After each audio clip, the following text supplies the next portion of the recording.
नमस्कार दर्शकों, मैं हूं नाविका कुमार और मेरे साथ आज one and only Pankaj Tripathi जी।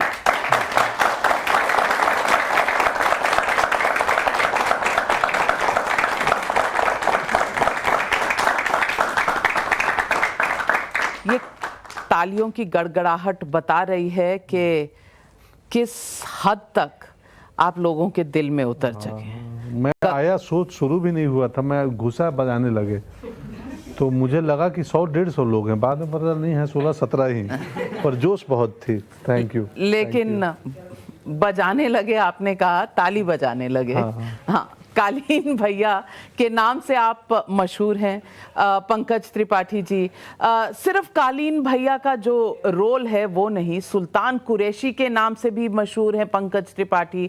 और कहते हैं कि बॉलीवुड में एक्ट्रेसेस की अदाओं पर लोग मरते हैं, उनके हाव भाव के लिए दर्शकों के दिल में एक छाप होती है। लेकिन कुछ एक एक्टर हैं, राजेश खन्ना साहब, देवानंद साहब, शाहरुख खान और पंकज त्रिपाठी, आप हर फिल्म में एक नई अदा के साथ आते हैं और अपनी याद लोगों के दिल में छोड़ जाते हैं। मैं कालीन भैया, कुरैशी, हाल ही में कड़क सिंह आपने किरदार निभाया था। मैं आपसे पूछना चाहती हूं कि इन सब के बीच में अटल बिहारी वाजपेयी कहाँ फिट होते हैं और आपने इस रोल को कैसे सोचा, कैसे समझा, कैसे ये ऑफर आपको मिला, इसके बारे में कुछ बताएं। जी मैम, अभी तक मैंने जितने किरदार किए हैं जिनके नाम आपने लिए वो सब फिक्शनल थे, काल्पनिक लोग थे, वो रियल लोग नहीं थे। वो एक राइटर की क्रिएशन थी और मैं भी इमेजिनेशन से उनको परफॉर्म कर लिया। यहाँ अटल जी ये फिक्शनल किरदार नहीं है, एक बहुत ही लेजेंडरी, बहुत ही बड़ा व्यक्तित्व थे जो राजनेता और देश के प्रधानमंत्री हुए, जो लंबे समय तक विपक्ष में रहे, फिर पक्ष में रहे और फिर पंथ प्रधान बने, प्रधानमंत्री बने। तो ये रियल व्यक्तित्व है, तो इसलिए चुनौतियां बड़ी थी उन किरदारों के बनिस्बत तुलना में, क्योंकि यहाँ अब लोग मुझसे उम्मीद करेंगे कि मैं कितनी मैनरिज्म कर रहा हूँ, उनकी वॉइस को, टोनालिटी को, उनके बिहेवियर को कितना पकड़ रहा हूँ, कितना इमिटेट कर रहा हूँ, कितना मिमिक्री कर रहा हूँ, क्योंकि एक बहुत लोगों ने वीडियो फॉर्मेट में देखा है। बट अगेन ये फिल्म रूपांतरण है अटल जी का, कोई अटल जी नहीं है। पंकज त्रिपाठी अटल जी के किरदार को प्ले करने का प्रयास कर रहे हैं। तो सवाल आपका आई थिंक इतना ही था। तो चुनौतीपूर्ण था और उस चुनौती को हमने अपने तरीके से कंसीव किया, लिया और परफॉर्म किया है, जो अब 19 जनवरी को लोग आएंगे, देखेंगे और फिर राय देंगे। और क्रिटिक्स की राय से प्रेशर होता है ना? पहले होता था, अब नहीं होता है। अब क्यों नहीं होता है? क्योंकि अब मुझे लगता है कि जो कौन है क्रिटिक्स, जो क्रिटिक्स कर रहा है उसको भी समझ लो एक बार कि इनका पॉइंट ऑफ व्यू क्या है, क्यों है। फिल्मों में क्रिटिक्स एक पेशा हो सकता है ही, एक प्रोफेशन है कि क्रिटिसिज्म करना फिल्मों का, पर फिल्म बड़ी हार्डवर्क का काम है। खराब फिल्म बनाने में भी बहुत मेहनत लगती है और उस मेहनत पे कोई ऐसे एक लाइन में उड़ा दे कि एक बकवास पिक्चर है ना, तो लगता है कि इन्होंने ह्यूमन रिसोर्स और ह्यूमन श्रम का कदर नहीं हुआ। पर आपको पसंद नहीं आई, आपका पॉइंट ऑफ व्यू ये है, ये गो बाय योर रिस्क मत लिखो। आपको पसंद नहीं आई तो दूसरे को पसंद भी आ सकती है। कई लोग ऐसी देते हैं रिव्यू, तो वो मेरे को लगता है नहीं यार। हाँ खैर। तो आप प्रेशर लेते नहीं हैं? बिल्कुल नहीं लेता हूँ, एक पैसे का नहीं लेता हूँ। तो ये जो प्रोफेशन है ये आपके हिसाब से बंद हो जाना चाहिए, क्रिटिकिंग फिल्म्स वाला? नहीं, वो भी बंद नहीं होना चाहिए। लोकतांत्रिक माहौल में कुछ नहीं बंद होना चाहिए, सब कुछ चलते रहना चाहिए। तुम फिल्म बनाओ, तुम क्रिटिसिज्म करो, हाँ, और सब चलते रहे भाई। उसका रोजी रोटी भी तो है। वो क्रिटिसिज्म लिखने कहीं तो उसको 500,000, 5,000, 10,000 वेबसाइट से, अखबार से मिलते होंगे, तो वो उनकी रोजी रोटी है, ये हमारी रोजी रोटी है। पर असर होता है उनकी रोजी रोटी कमाने में आपकी रोजी रोटी पर? नहीं, बहुत ज़्यादा तो नहीं होता है। क्रिटिक्स कई बार हम देखा गया है कि धो दिया और वो फिल्म ब्लॉकबस्टर हो गई। हाँ।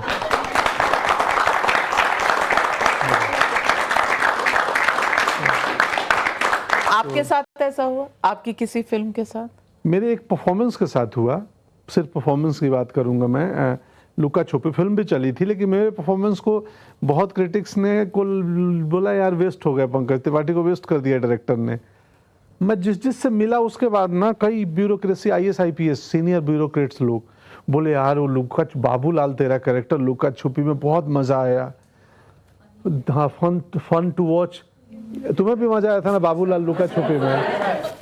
किसी क्रिटिक्स को अच्छा नहीं लगा था वो, क्योंकि लोगों को अच्छा लगा, क्योंकि नॉनसेंस था उस कैरेक्टर में, बहुत नॉनसेंस था। अभी मुझे लगा कि क्रिटिक्स बार बार ना सेंस की बात करते हैं। नॉनसेंस बहुत मजेदार होता है, सेंस बोरिंग होता है। तो मैं जान के अब किरदारों में अपने कुछ किरदारों में कुछ नॉनसेंस हरकत करता हूँ, सिर्फ उसको इंटरेस्टिंग बनाने के लिए। नहीं, ये जब फिल्म डिसाइड की कि आपको ये करनी है, तो अटल जी के किरदार को आपने कैसे पढ़ा? आप ABVP में रह चुके हैं, अखिल भारतीय विद्यार्थी परिषद में, और एक तरह से नेता बड़े वो रहे हैं और सब लोग देखते रहे, पर कभी उनसे रूबरू मुलाकात हुई? मैनरिज्म्स देखने के लिए आपने कोई न्यूज़ रील्स देखी, कुछ देखा? मैंने तैयारी के दरमियान यूट्यूब पे कुछ उनके स्पीचेज और पार्लियामेंट के रिकॉर्ड्स देखे, जो पार्लियामेंट के भाषण हैं अंदर संसद के। और जब विद्यार्थी परिषद में था तो मेरे प्रिय नेता थे, बहुत प्रिय नेता थे। फिर मेरी रास्ता अचानक वो राजनीति से मुड़ के रंगमंच की तरफ, अभिनय की दुनिया में चली गई, तो सब छूट गया, अटल जी नहीं छूटे। हम तो फिर हमने अपना मार्ग ही बदल दिया, हम राजनीति में नहीं रहे, सिनेमा में आ गए। मार्ग बदल भी चल सकते हैं ना? नहीं, अब यू टर्न भी तो होता है। नहीं, मुझे नहीं लगता कि मेरे से नहीं हो पाएगी राजनीति। वहाँ बहुत सेंस है। हाँ, वहाँ बहुत सेंस है, वहाँ बहुत कमिटमेंट है। एक व्यक्ति आपके बंगलों के बाहर, अगर मान लीजिए आप सांसद हैं, नेता हैं, जनप्रतिनिधि हैं, और एक व्यक्ति आके बाहर बैठा है किसी समस्या को लेकर मिलने के लिए, और मैं ना मिलूं, मुझसे नहीं रहा जाएगा। तो मिलना तो चाहिए, पर एक नेता की भी तो अपनी लिमिटेशन है ना, कितने लोगों से मिलेगा दिन भर? उनका भी तो अपना जीवन है, उनको भी तो 7 घंटे सोने हैं, 8 घंटे सोने हैं, उनका भी परिवार है, भोजन है। हम अभिनेता हैं, आज प्रमोशन में घूम रहे हैं, कटोरे में खाना लेके गाड़ी में खा रहे हैं, कहीं से कुछ कर रहे हैं, ये जीवन नहीं है ना। जीवन तो एक व्यवस्थित होना चाहिए कि दिन में ब्रेक मिले, समय से सो जाएं, बच्चे के साथ खेलने जाएं। लेकिन जब सामाजिक जिम्मेदारी होगी तो इसका संतुलन गड़बड़ हो जाएगा। तो इसलिए मुझे लगता है कि मैं फेल्योर हूँ इस संतुलन को बनाने में, और दूसरा मैं चुनाव लड़ूंगा तो हार जाऊंगा। आपकी फिल्म 19 जनवरी को आ रही है। 22 जनवरी को इस देश में और भी बहुत बड़ा एक दिन है, जिस दिन राम मंदिर में रामलला की प्राण प्रतिष्ठा है। वो वीकेंड आपकी फिल्म का भी वीकेंड है और प्राण प्रतिष्ठा का भी वीकेंड है।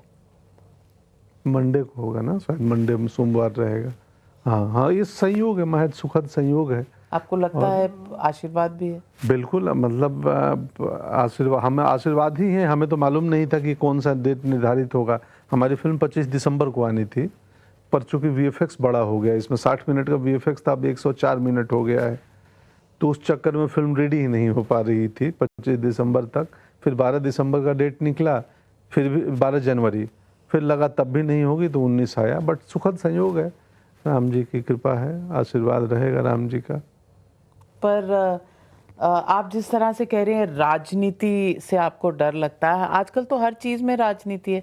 कुछ बोलिए, राजनीति साथ है, सोशल मीडिया साथ है। हाँ, लोकतांत्रिक दुनिया में अभी दुनिया को चलाने का एक वही है, अब नज़रिया है देखने का, अपना अपना पॉइंट ऑफ व्यू है। हर चीज़ में राजनीति है, हर चीज़ में हर व्यक्ति का कोई इंटेंशन भी होता है, हर चीज़ में एक मोटिवेशन भी होता है, हर चीज़ में एक अर्जेंसी भी होती है। तो ये एक्टिंग की क्लास है, मैं एक्टिंग की बातें कर रहा हूँ अभी, जो एक्टिंग में हमें सिखाया गया था कि बहुत सारे पहलू हैं, इनका ध्यान रखना। कुछ एक्टिंग के भी छात्र हो ना, 2 लोग। तो राजनीति तो है ही हर चीज़ में, और इन दिनों थोड़ी ज़्यादा राजनीति हो गई है। चुनाव भी आने वाले हैं। चुनाव की वजह से नहीं, इंटरनेट आ गया, सोशल मीडिया आ गया, तो मतलब हर कोई 7-7 घंटे ड्यूटी दे रहा है उधर बैठ के, और उसने बोला कि तुम्हें राय देना है, तुम राय दो, हमने प्लेटफॉर्म बनाया है तुम्हारे लिए कि तुम राय दे सको। अब हर इंडिविजुअल को लगता है राय दूंगा, ये ठीक नहीं है, उसको ठीक से अपना ही बारे में नहीं पता है, लेकिन वो संसार के बारे में कमेंट कर रहा है। आप चुनाव से पहले एक पॉलिटिकल फिल्म और चुनाव, और आजकल तो यही कहा जा रहा है हमारे देश में कहीं पर लोकतंत्र नहीं बचा, आप अपने मन की बात नहीं कह सकते, आप इस समय में एक ऐसे मैम इंटरनेट खोलिए, हर कोई आदमी अपने मन की बात कह रहा है, जिसको जो मन आ रहा है वो बोल रहा है, लिख रहा है। आप अपने ही ट्वीट के नीचे जाके पढ़ लीजिएगा, मैं अपने ही जाके नीचे पढ़ लूं, रोका है किसी ने? जिसको जो मन में आता लिख के चला जाता है। तो हमारी फिल्म एक पॉलिटिकल फिल्म नहीं है, एक पॉलिटिकल व्यक्तित्व की फिल्म है, जिनके जीवन में पॉलिटिक्स, चूंकि वो पॉलिटिकल व्यक्तित्व थे, तो हमारी फिल्म का इरादा अटल जी की कहानी को, उनकी चुनौतियों को, बटेश्वर का वो अटल जो एक बच्चा था जिसने पहली कविता 9th-8वीं क्लास में लिख ली और उसको बोलने में उसको कितनी कैसा हुआ था एक्सपीरियंस, तो उस अटल से श्रद्धेय श्री अटल बिहारी वाजपेयी बनने की यात्रा है कि कैसे वो पत्रकार बने, संपादक बने, परिवार कौन था, दुनिया क्या रही, जर्नी कैसी बनी, पिताजी से क्या वास्ता था, फिर राजनीति, संघ, फिर इतने कठिन निर्णय, और इन निर्णयों के बीच में वो व्यक्ति कौन था? कमाल का कवि था, पोएट, एक पोएट जिसने न्यूक्लियर टेस्ट कर लिया। ये अपने आप में कॉन्ट्राडिक्टरी है, कवि और न्यूक्लियर टेस्ट तो दो पोल लगते हैं, तो क्या मनोदशा रही होगी वो निर्णय करते वक्त। तो ये अटल जी की कहानी हम दिखा रहे हैं। हम आम लोग उनके स्पीचेज, उनकी कविताएं जानते हैं जो पब्लिक फोरम में है, पार्लियामेंट की हो या यूट्यूब पे हो, हम उनकी कहानी दिखा रहे हैं जो लोग नहीं जानते हैं। Pankaj Tripathi ji, from poet to prime minister, ये अटल बिहारी वाजपेयी की दास्तान रही है। मैं पोइट्री की आपने अगर बात की तो मैं पूछना चाहती हूँ, कई पोएम्स आपने फिल्म में भी कही होंगी, आपके दिल के करीब की कोई ऐसी कविता? मेरे प्रभु मुझे इतनी ऊंचाई मत देना, गैरों को गले न लगा सकूं इतनी रुखाई मत देना, ये अटल जी की कविता है।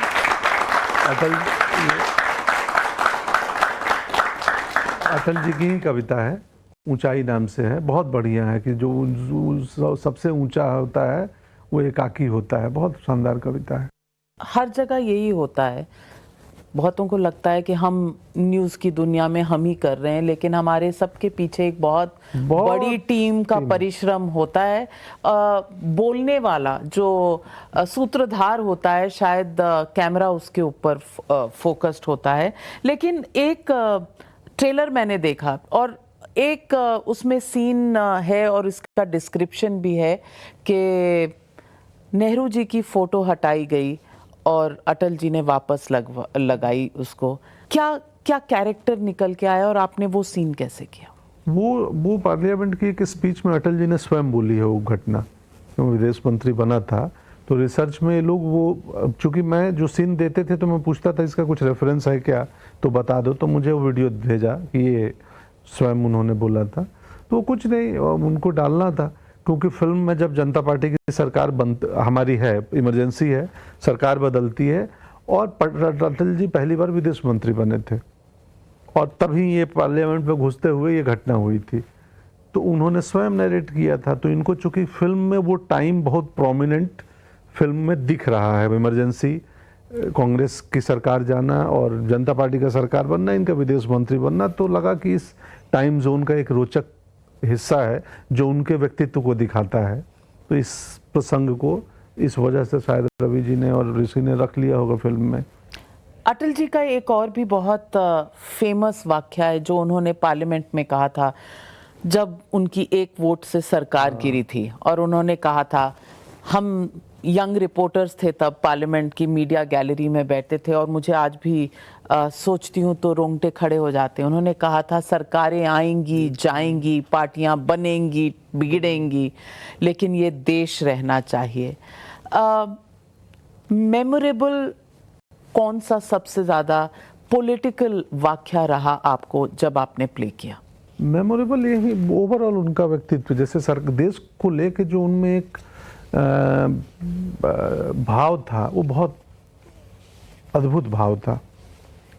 और वो भाव जब आप, एक सीक्वेंस है लास्ट में न्यूक्लियर टेस्ट में कि हम न्यूक्लियर पावर बन गए हैं, मैंने प्रिपेयर नहीं किया था, लेकिन मेरे को आप उस शॉट में देखेंगे तो मुझे आंखों में देखना, मैं मतलब अजीब सा हो गया था, चलते टेक में हो गया था।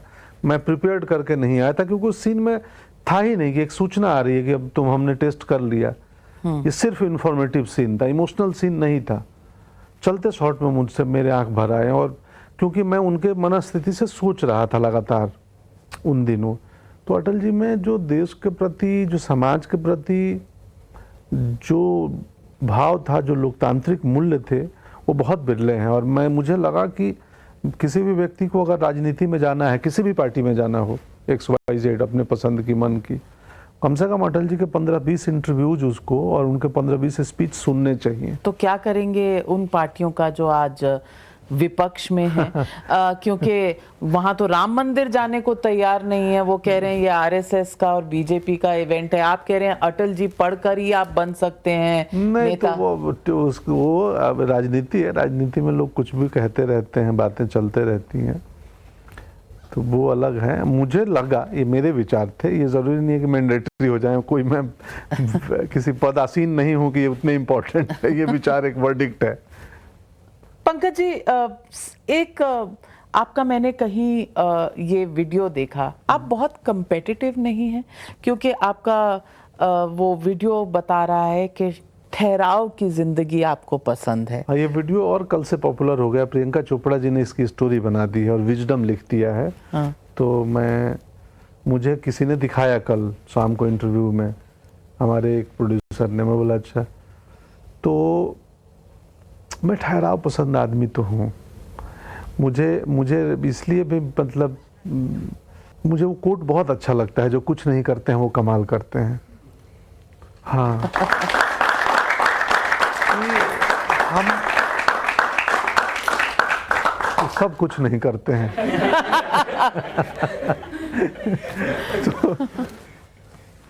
तो लगता है कि जीवन में ठहराव तो जरूरी है ना। आजकल के कंपेटिटिव सिनारियो में, बॉलीवुड में आप हैं, वहां तो लोग मैम शायद ये मैं सक्सेसफुल व्यक्ति हो चुका हूँ, मेरे पास सर्वाइवल के पैसे हैं कुछ साल के लिए, इसलिए मैं बोलता हूँ। पहले बोलते थे ऐसा? पहले कोई पूछता ही नहीं था ना।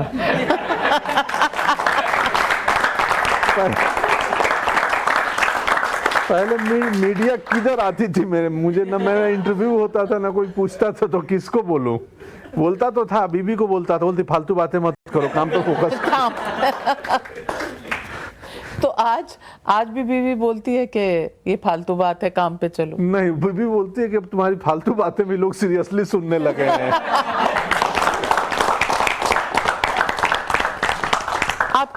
आपकी प्रेम कहानी तो 10th स्टैंडर्ड से चल रही है, ऐसा मैंने पढ़ा। हाँ।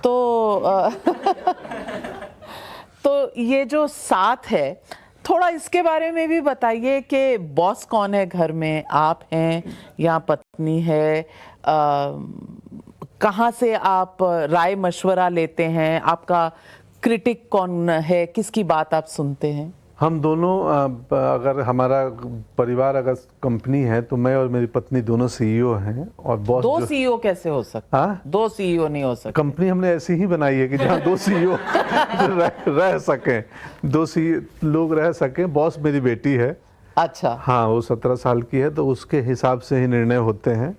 बाकी हम दोनों में एक पता नहीं, शुरुआत में नहीं थी, शुरुआत में हम दोनों में बहुत कॉन्फ्लिक्ट होता था, पर अभी उस स्टेज में पहुंचे हैं कि कुछ एक हो गया है कि अब कोई किसी का उतना विरोध नहीं करता है। फिर मैं कल ही कहीं रील में देखा, या कि ओशो बोल रहे थे, मुझे याद नहीं कहाँ सुना था, कि जब तक झगड़ा नहीं है तब तक प्रेम नहीं है। तो मैं सोचा हूँ कि अब यहाँ से जाकर बीवी से एक राउंड झगड़ा करूँगा कि हाँ देखो, हाँ डार्लिंग, जीवन में प्रेम कम हो रहा है, क्यों? और हमारे झगड़े हुए 1 साल हो गए, तो उससे क्या दिक्कत है? बोले नहीं, वो बाबा एक बोल रहे थे। अब मुझे पता नहीं है ओशो बोले थे या कि रील में कहीं देखा था। तो झगड़ा जरूरी है, तभी पता चलेगा प्रेम तो है। किस बात पे झगड़ा होगा? घर में खाना क्या बनेगा से लेकर झगड़े इस के हीरोइन लिए- के साथ? झगड़े के लिए मुद्दे चाहिए। झगड़े के लिए खाली आंखें थोड़ी सी खोलो, 10 मुद्दे रेडी हैं। प्रेम के लिए वजह चाहिए, झगड़ा के लिए वजह की ज्यादा जरूरत नहीं है। तो प्रेम की वजह क्या थी जो इतना बिना झगड़े के चल रहा है? इसकी वजह क्या थी? जब दो चिड़िया आसमान में जंगलों के ऊपर उड़ते हैं, उसकी कोई वजह नहीं होती है।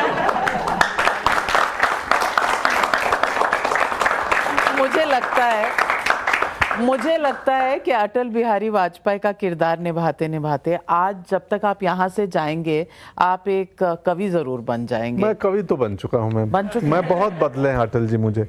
अटल जी के व्यक्तित्व ने मुझे बहुत बदला है। राइट, रॉन्ग, फ्रीडम, हैप्पीनेस ज़्यादा इम्पोर्टेंट है। राइट रॉन्ग, हम राइट रॉन्ग के चक्कर में बहुत समय व्यतीत कर देते हैं। हम सबको स्वतंत्रता चाहिए हर मायने में, जीने, खाने, पीने, बातचीत करने। हम सबको हैप्पीनेस चाहिए। आखिरी लड़ाई हैप्पी होने की है। ये लास्ट के 5-6 मिनट से मैं उसी सुर में हूँ कि कम से कम यहाँ सब हंस रहे हैं। आपको हंसते हुए देख के मुझे बहुत अच्छा लग रहा है। मुझे लग रहा है कि इस छोटे से हैप्पीनेस का एक कारक मैं हूँ और ये अचीवमेंट है आज का। बच्चों के इतने सवाल हैं। सर, जैसे आपने बताया कि आपने अटल जी के जो भी मनोभाव सब कुछ बहुत करीब से जाना है, आपने उनके बिहेवियर हर चीज़ को बहुत करीब से जाना है। तो हम सबको पता है कि अटल जी को राम कितने प्यारे थे। तो आप उनके भाव, आज अयोध्या में राम मंदिर बन रहा है, तो आज अगर वो हमारे बीच रहते तो उनको क्या भाव होते, आप बता सकते? प्रसन्न होते और क्या भाव होते? बहुत अच्छे भाव होते कि इस लड़ाई से जुड़े हुए थे तो और वो आज सफल संभव हो रहा है, तो बिल्कुल प्रसन्न होते। ओके सर, जैसे आपके हम पुरानी मूवीज़ देखते हैं, जैसे आपका एक रोल था 5 रुपये वाली चिकन बिरयानी और कौवा बिरयानी वाला जो था, तो सर अब जैसे आप इतने फेमस हो, हम सारे आपके कैरेक्टर्स जानते हैं, तो कभी आप जब अपने वो पुरानी मूवीज़ देखते हैं जिसमें बहुत ही लाइक छोटा सा रोल था, तो आपको कैसा लगता है अपना वो पुराना रोल देख के कि मैंने कभी इस स्ट्रगल से या कभी इन रोल से भी मैं गुजरा था इतना फेमस हो के, इतना बड़ा एक्टर बनने के लिए? नहीं, मुझे अच्छा लगता है। मुझे वो बताते रहे, याद आता है कैसे किए थे। 4,000 रुपये मिले थे और ये जर्नी है। मुझे लगता है कि जर्नी यहाँ से शुरू हुई थी। मेरी आवाज़ भी नहीं है, डबिंग किसी और ने की थी, तो ठीक है। अब उतना नॉस्टैल्जिया नहीं रहा। कभी मन करता है एक रोमांटिक पिक्चर प्रियंका चोपड़ा के साथ? क्यों नहीं वो ट्वीट कर रहे हैं, क्यों नहीं करेंगे? क्यों नहीं करूँगा। मैं तो प्रेम विवाह कर लिया, रोमांस रहा होगा तभी किया होगा। हाँ। तो मैं तो मेरा रोमांस अलग है, रूटीन से अलग है, तो पर है और करेंगे, आने वाले दिनों में करूँगा। मैं पूछना चाहती हूँ, आपने एक बार ये भी कहा था कि अगर जिंदगी का सार देखना है तो किचन में क्या पक रहा है ये पता होना चाहिए। तो इस पर ध्यान हमेशा रहता है, क्या पक रहा है? हाँ, मैं तो घर पे रहूँ तो मुझे सीधे लंच के टाइम नहीं मालूम है कि क्या बना है। मैं रात को ही पूछ लेता हूँ कल क्या बनेगा, ये मतलब नहीं, ऐसा नहीं, ये करो कुछ। मैं बहुत भोजन प्रेमी आदमी हूँ और खाने के किचन में मेरे मसूर की दाल कितनी बची है और छिलके वाली दाल है कि नहीं वो भी मुझे पता है। और पिछली बार जब कड़क सिंह पर हम मिले थे तो शायद फ्रिज खराब था, वो अब ठीक करवा दिया है। तो लड़ाई की आखिरी वजह भी चली गई। उस दिन से मेरा थ्रोट इन्फेक्शन चालू हुआ मैम, आज तक अब तो ठीक हो गया हूँ। उसके बाद मैं वर्स्ट हो गया था मेरी हालत।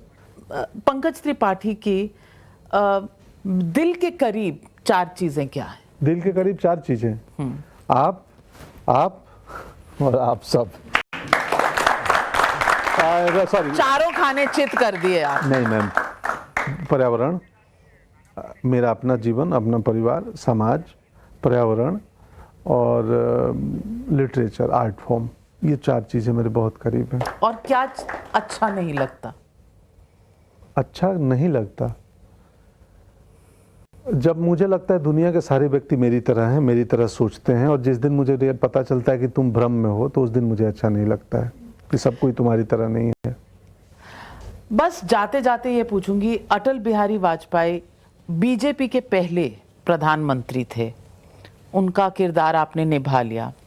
कभी अगर बीजेपी के जो दूसरे प्रधानमंत्री बने हैं जो हमारे आज प्रधानमंत्री हैं नरेंद्र मोदी जी, इनका किरदार निभाने को मिले तो इन पे ऑलरेडी एक फिल्म हमारे ही प्रोड्यूसर ने पहले बना चुके हैं, वो विवेक जी किए थे पर वो आपने किरदार। नहीं किया था। नहीं, पर अब वो तो डिपेंड है कि वो फिल्म बनती है, मतलब फिर दोबारा बायोपिक के साथ एक समस्या है कि अब अटल जी के बाद अब अटल 2, जैसे हम विनोद जी बोलते हैं कि अटल 2 नहीं बन सकती है, एक ही बार बनती है। तो अगर डॉन 1 2 3 बन चुकी है। फिक्शनल है मैम, आप फिर रियल और फिक्शनल को मैच कर रही हैं। ये रियल हैं, ये सही व्यक्तित्व है, वो फिक्शनल तो 6 बन जाए, लेकिन रियल व्यक्तित्व पे 6 कैसे बने? Thank you.